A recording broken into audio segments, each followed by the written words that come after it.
Live or pre-recorded? Conservative media done right. You're listening to the SHR Media Network. And welcome to another edition of Sackheads Radio, SHR Media Network. I'm your host, Sackhead Clint. With me, Sackhead Sean. Good evening. Live from Freedom Fest 2016 from Planet Hollywood in Las Vegas, Nevada. We're here with a very special guest, Mr. Charles Frohman from Our America Initiative. Sir, welcome. Thank you very much, Clinton Sean. How are you? I'm very well. How you like Freedom Fest so far? It's fantastic. They really do a good job marrying the politics with the business here. It is nice, isn't it? So it's somehow they find a combination that makes it extremely palatable, considering those are two things that on their own are sometimes very not palatable. So exactly. The fact that they blend it so well here is amazing to me. It is, and this kind of blends with what Our America Initiative is all about.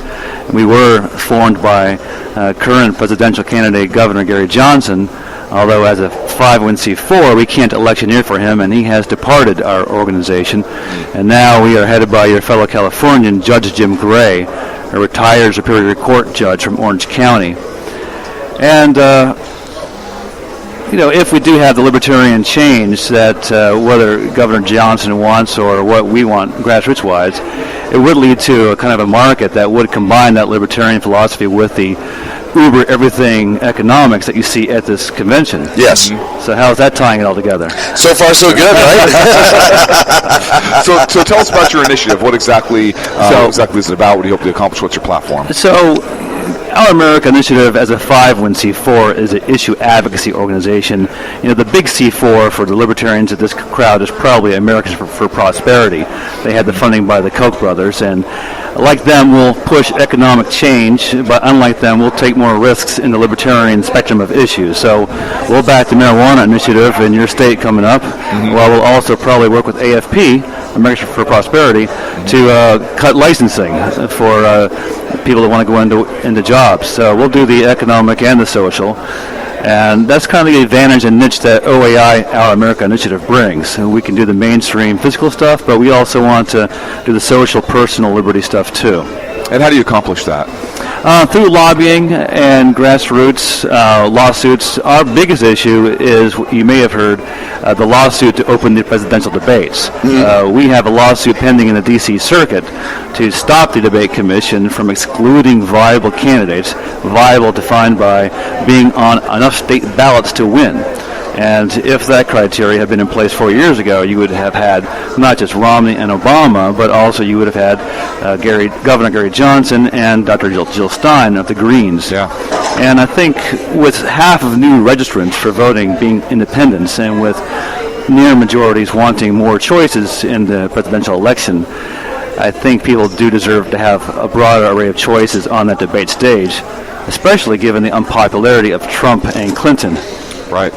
And I've seen some polls and some information out there that suggest that for the first time in, I think pre-World War II, I'd have to go back and look, you could have a third-party candidate, Governor Johnson, actually pull some electoral votes. That's quite the possibility, and of course I can't really speak or electioneer for the governor or the Libertarian Party. Right. But any neutral observer knows that there is a chance that he could get an electoral vote or two, possibly in the West or more.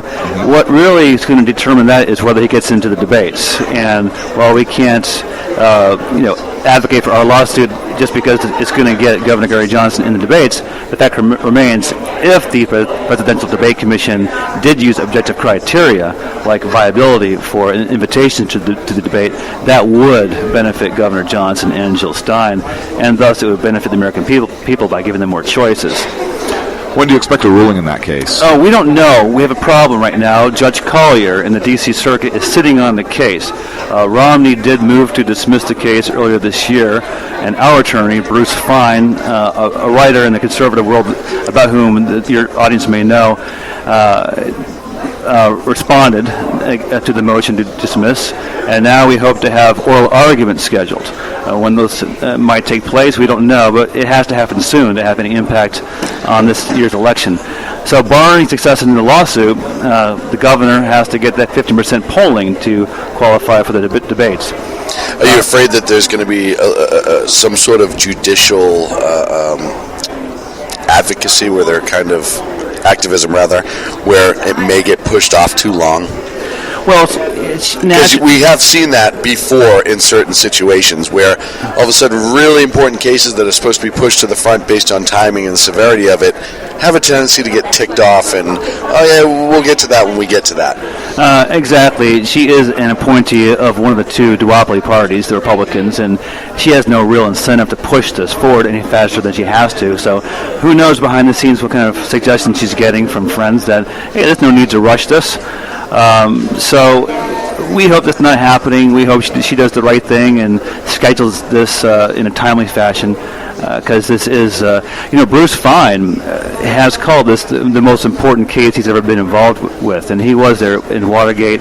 He was there in Iran-Contra. He was the General Counsel of the Federal Communication Commission that stopped, was it the balanced reporting requirement, whatever it's called? That allowed talk radio to start. Yeah. Bruce Fein was a lawyer that gave you your industry, and he's our lawyer right now, and he wants us to go forward, and we're stuck. So if we don't go forward, we need that 50%, or the governor needs that 50% to get into debates. So the lawsuit's our biggest issue, but we also do other libertarian things, the marijuana initiative in your state, cutting taxes in other states, regulations, choice in health care and education, overcriminalization, the whole liberty spectrum.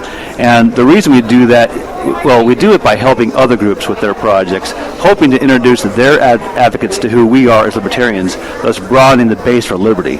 So indirectly, our coalition work and advocacy is going to broaden the liberty base.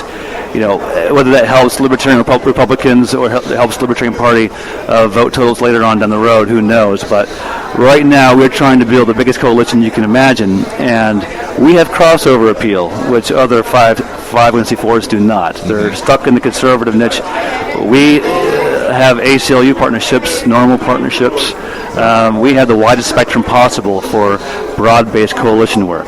Wow, that's amazing. Now, are you guys involved in the writing or authoring of propositions as well in states that have a proposition initiative process?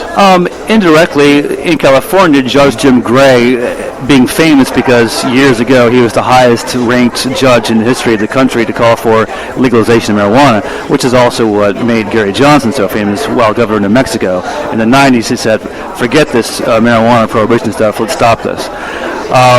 He has been working with the Drug Policy Alliance and Marijuana Policy Project to help with the initiative and broker some infighting among different factions of that, how to do the right thing to get this moving forward.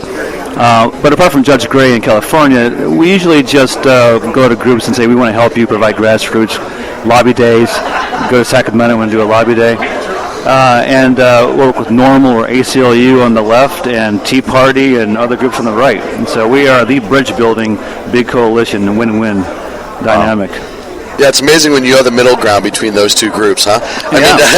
And we've got some big names in our group. Whole Foods CEO John Mackey is on our honorary board.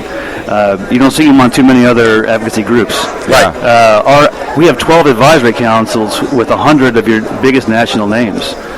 That's amazing. And it's one of those things, too, I think we have such a divisive political system right now, and people are under the honest impression that it's one way or the other. And I think one of the things that gets missed is the broad spectrum of the Libertarian Party and where they make up for the losses of a lot of different, of both the other parties, the two big, if you will. And I know it's a pain to call them that, but you know what I mean, the Republicans and the Democrats. And the other thing, too, is when you start talking about partisan politics and crossing that line and crossing the aisle and working with the other people, one of the things we said last year is you have that with the Libertarians. You have that ability to go, I don't agree with you on everything, but we have common ground, and we can actually now make more common ground if we just have that discussion, which I think is enormous, and I think it's one of the biggest things that are missed about the Libertarians, is that they will have, and we've said this how many times this weekend, the difference between, I lost count. The left is they won't have a conversation with you, they'll just yell at you, and the right has a tendency to be the same way about some things. Libertarians may not agree, but they'll have a conversation with you about it and can do so intelligently. And a constitutional argument. Right. Yeah.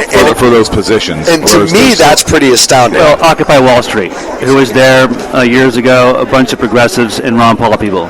Right. And it was Ron Paul people educating the progressives on why they were complaining in the first place. It was crony capitalism. Right. Remember that Peter Schiff video where he was down there in Wall Street, on the 1%, come talk to me. Yeah. And he was trying to educate them. Well, the reason you're complaining is because of the collusion with government and corporation, not corporations. Right. So, yeah, there's opportunities for bipartisanship or working together in big coalitions.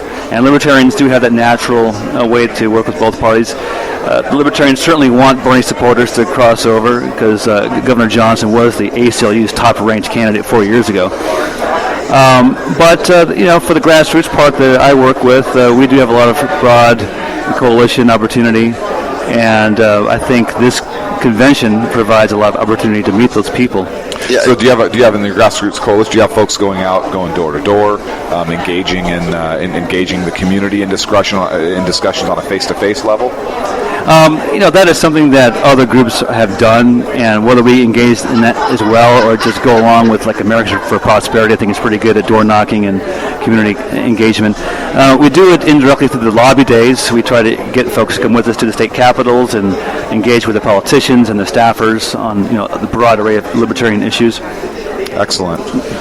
Well, I appreciate your time, sir. Where can everybody find out more? How can people connect, and how can people stay involved? Well, how can they help? That's the most important thing. How can they help? Well, certainly we'll accept their donations if they don't want to get their fingers dirty. OurAmericaInitiative.com. We have chapters in each state, including California. We certainly will want to do a lobby day in Sacramento this winter sometime, working with people on the right and the left to cut everything and restore freedom.